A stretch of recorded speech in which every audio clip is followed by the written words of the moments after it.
Anthony sent me a very interesting story out of North Carolina.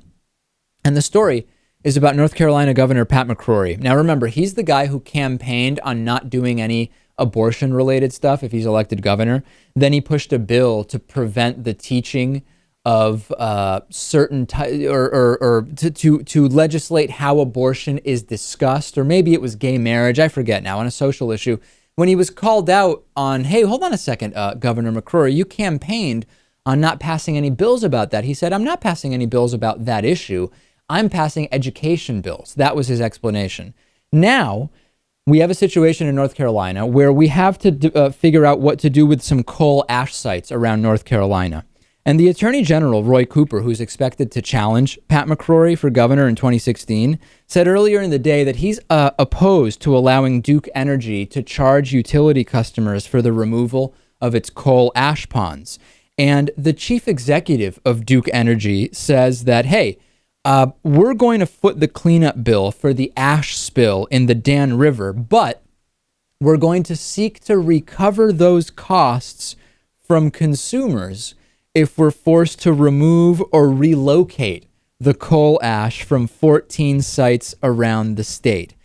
Anthony summed this up perfectly in his email to me, saying, David, do you see how this works? Capitalism is just fine and dandy for the profits, yet when they're told to clean up their mess, they want to transfer those costs to the people. The company will seek to recover those costs from consumers.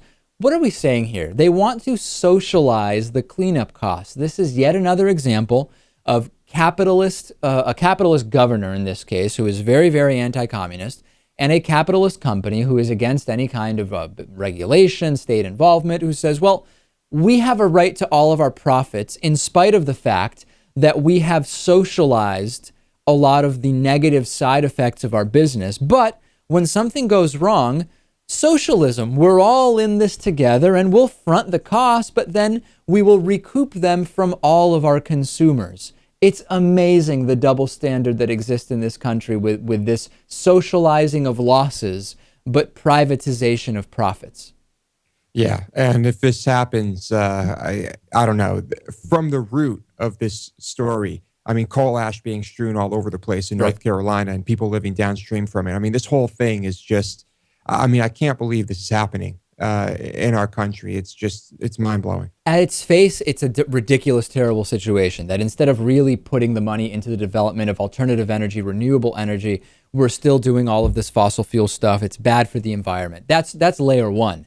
Layer two is that we have a system in place that not only has government subsidies for a lot of this non-renewable energy, we privatize the profits. Those stay with the company.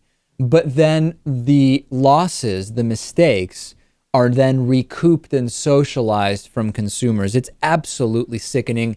It is the epitome of what we point out as problematic with our system, fully on display. Subscribe to our channel, new videos every day. Forget about boring corporate media. Click below to subscribe.